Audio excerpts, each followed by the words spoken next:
అరే భగవంతుడు సొమ్మయ్యా అది, భక్తుల నమ్మకమయ్యా అది.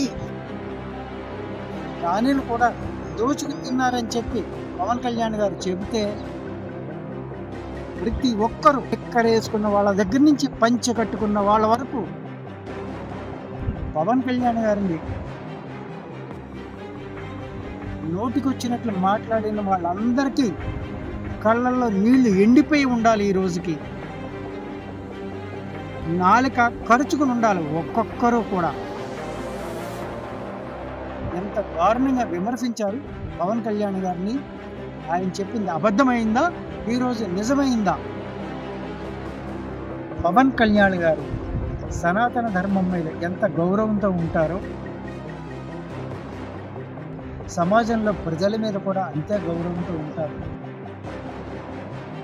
ఇంతకుముందు సప్లై చేసిన డైరీలను కాదని, కనీసం ఆవు పాలు సప్లై చేయలేని పరిస్థితుల్లో ఉన్న ఆ డైరీకి బోర్డు సభ్యులు కూడా ఖచ్చితంగా సుబ్బారెడ్డి మొదలుకొని ఈవో, మన కూటమి ప్రభుత్వంలో నాయకులు ఎవరైనా పత్రికాముఖంగా ఒక విషయాన్ని చెప్పిన దాన్ని బట్టి చూస్తే, ఎవరినైనా తప్పించాలని చూసినా, భగవంతుడికి ద్రోహం చేసిన బోర్డు సభ్యులైనా, ప్రభుత్వ అధికారులైనా, టీటీడీ నాయకులైనా, ఎవరైనా సరే ఖచ్చితంగా ప్రభుత్వం, కూటమి ప్రభుత్వం శిక్షించగలిగినప్పుడే తాయిలాలకు, లాబీయింగులకు లొంగిపోకుండా పవన్ కళ్యాణ్ గారిని నోటికొచ్చినట్లు మాట్లాడిన వాళ్ళందరికీ కళ్ళల్లో నీళ్లు ఎండిపోయి ఉండాలి. ఈ రోజుకి నాలుక ఖర్చుకుని ఉండాలి ఒక్కొక్కరు కూడా. ఎంత దారుణంగా విమర్శించారు పవన్ కళ్యాణ్ గారిని. ఆయన చెప్పింది అబద్ధమైందా, ఈరోజు నిజమైందా? ఏం చేస్తున్నారు మీరు? ప్రజాప్రతినిధులుగా ఉన్న మీరందరూ కూడా అధికారాన్ని అడ్డం పెట్టుకుని ప్రసాదాల తయారీలో కూడా పైసలు బొక్కే రాజకీయ నాయకులు, ప్రభుత్వ అధికారులు, మిమ్మల్ని ప్రజలు ఎంత చీత్కరించుకుంటున్నారో తెలుసా? అధికారం ఉంది కదా అని కళ్ళు మూసుకుపోయి ప్రవర్తిస్తే కాలం ఊరుకుంటుందా? పవన్ కళ్యాణ్ రూపంలోనో, కూటమి ప్రభుత్వం రూపంలోనో, ఏదో ఒక రూపంలో, కనీసం సామాన్య భక్తుడు రూపంలో అయినా మిమ్మల్ని కాలం కాటేస్తుంది.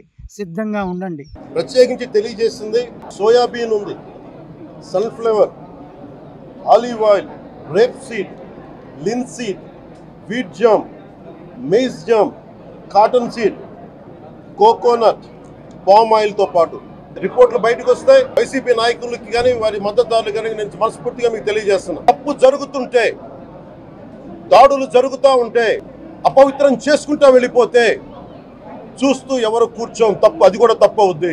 కానీ తప్పు జరుగుతుంటే మటుకు చేతులు కట్టుకొని చూసే ప్రభుత్వం కూడా కాదు. మీకు చాలా పగడ్బందీగా తెలియజేస్తున్నాను విషయం. అలాంటి అపవిత్రం ఒక చర్చి మీద జరిగిన, ఒక మస్జిద్ మీద జరిగిన దేశం అల్లకల్లోలం చేసేస్తారు, ప్రపంచం అంతా మాట్లాడతారు, గ్లోబల్ న్యూస్ అయిపోద్ది. కానీ దేశంలో కోట్లాది మంది హిందువులు అపవిత్రమైతే, ప్రసాదం అపవిత్రమైతే ఒక్కరు కూడా మాట్లాడకూడదు. ఇది సెక్యులర్ వ్యవస్థకు విఘాతం. అంటే హిందువులకి మనోభావాలు ఉండవా? తిరుమల లడ్డు కల్తీ వ్యవహారంపై ఒకసారి మనం ఆలోచన చేస్తే, లడ్డు కల్తీ విషయానికి సంబంధించి ఇది మత విశ్వాసానికి, భక్తుల నమ్మకానికి, భక్తుల విశ్వాసానికి, ఇతర మతస్థుల దాడి చేసిన విధంగా కూడా భావించాల్సిన పరిస్థితులు ఏర్పడుతున్నాయి. భారతదేశం భిన్నత్వంలో ఏకత్వం కలిగింది, సర్వమత సమానత్వాన్ని కలిగింది. భారతదేశం భిన్నత్వంలో ఏకత్వం కలిగినది, సర్వ మతాలను సమానంగా చూసేందుకు రాజ్యాంగంలో ప్రతిపాదించబడింది. ఇటువంటి పరిస్థితుల్లో తిరుమల లడ్డు తయారీ కల్తీ విధానంపై హిందూ మత సాంప్రదాయాలు, సనాతన ధర్మాలు, భక్తుల విశ్వాసాలతో ముడిపడి ఉన్న విషయంపై ఇతర మతస్థులు, అన్య మతస్థులు దాడి చేసినట్లుగానే భావించాల్సిన పరిస్థితులు కనిపిస్తున్నాయి. సిట్ దర్యాప్తులో తేలిన విషయంలో తిరుమల దేవస్థానానికి ఆంధ్రప్రదేశ్ రాష్ట్రంలో ఇంతకుముందు సప్లై చేసిన డైరీలను కాదని, ఎక్కడో ఉన్న ఒలిబాబా డైరీకి, కనీసం ఆవు పాలు సప్లై చేయలేని పరిస్థితుల్లో ఉన్న ఆ డైరీకి టెండర్ దక్కేలాగా చేసింది అధికారులు అయి ఉండొచ్చు. కానీ అప్పుడు పరిపాలనకు సంబంధించి బోర్డు సభ్యులు కూడా ఖచ్చితంగా బాధ్యత వహించిన వాళ్ళే. సుబ్బారెడ్డి మొదలుకుని ఈవో ఇలా అధికారులు అందరూ కూడా దీనికి సంబంధించి బాధ్యత వహించవలసిందే.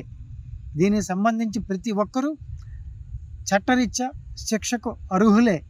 దీనిని కాదని మన కూటమి ప్రభుత్వంలో నాయకులు ఎవరైనా, మంత్రి పార్థసారథి గారు పత్రికాముఖంగా ఒక విషయాన్ని చెప్పిన దాన్ని బట్టి చూస్తే ఎవరినైనా తప్పించాలని చూసినా బోర్డు సభ్యులు ఇందులో ఇన్వాల్వ్ కాలేదన్న విషయాన్ని బహిరంగంగా ఆయన చెప్పడం నమ్మకశక్యం అయినా ప్రతి ఒక్కరిది బాధ్యతే.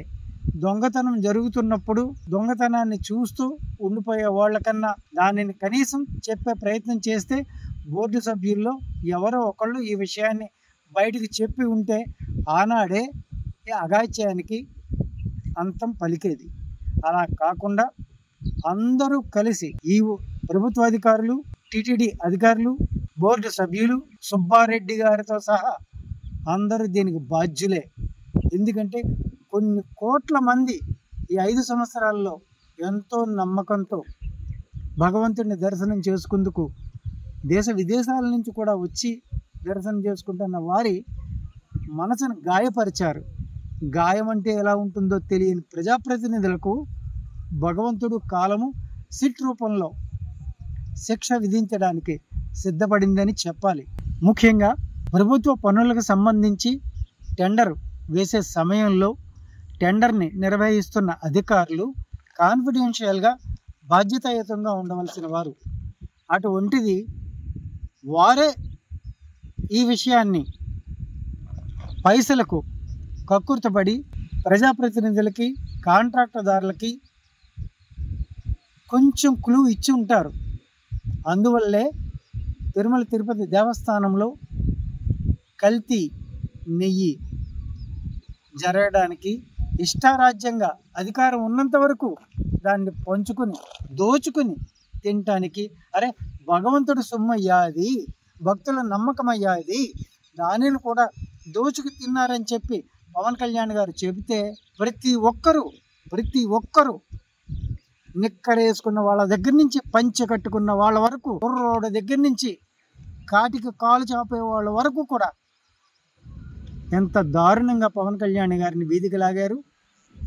మీరందరూ ఈరోజు ఏం చేస్తారు? మీరు క్షమాపణలు చెబితే తీరిపోతుందా? భగవంతుడికి ద్రోహం చేసిన బోర్డు సభ్యులైనా, ప్రభుత్వ అధికారులైనా, టీటీడీ నాయకులైనా ఎవరైనా సరే ఖచ్చితంగా కూటమి ప్రభుత్వం శిక్షించగలిగినప్పుడే తాయిలాలకు, లాబీయింగులకు లొంగిపోకుండా సిట్ ఖచ్చితంగా దర్యాప్తు చేసింది. సిట్ దర్యాప్తు చేసిన విధానాన్ని చూసి ప్రజలకు నమ్మకం కలిగింది. పవన్ కళ్యాణ్ గారు చెప్పిన మాట యథార్థం అయింది. మరి ఇప్పుడు తదుపరి చర్యలు ఖచ్చితంగా తీసుకోవాల్సిన బాధ్యత కూటమి ప్రభుత్వం అనేది ప్రజలు కోరుకుంటున్నారు. ఇటువంటి సందర్భంలో చిన్న విషయం మీ ముందు ఉంచాలి.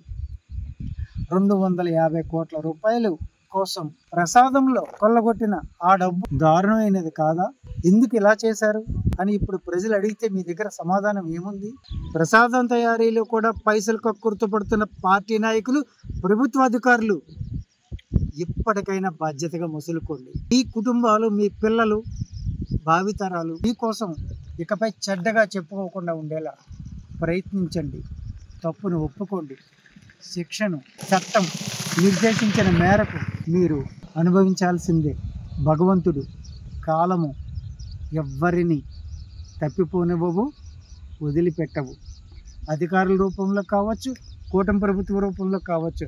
కానీ కూటమి ప్రభుత్వంలో కూడా బోర్డు సభ్యులు తప్పు లేదని వెనకేసుకొస్తున్న మంత్రి పార్థసారథి గారు, మీరు కూడా ఒకసారి పునరాలోచన చేయండి. ఏ ప్రభుత్వం అధికారంలో ఉంటే ఆ ప్రభుత్వ ప్రతినిధులు, పార్టీ సభ్యులు బోర్డులో సభ్యులుగా ఉన్నప్పుడు, ఆ పార్టీ తప్పు చేసినప్పుడు ప్రజాప్రతినిధులందరూ బాధ్యత వహించాల్సిందే. పవన్ కళ్యాణ్ గారు సనాతన ధర్మం మీద ఎంత గౌరవంతో ఉంటారో సమాజంలో ప్రజల మీద కూడా అంతే గౌరవంతో ఉంటారు. ప్రజల్లో పబ్లిక్గా పవన్ కళ్యాణ్ గారు గతంలో ఒక వ్యక్తిని అధపాతాళానికి తొక్కుతాను, ఒక పార్టీని అధపాతాళానికి తొక్కుతానని చెప్పారు. అది పూర్తి కాలేదు పవన్ కళ్యాణ్ గారు. పంచాయతీ ఎన్నికలు వస్తున్నాయి.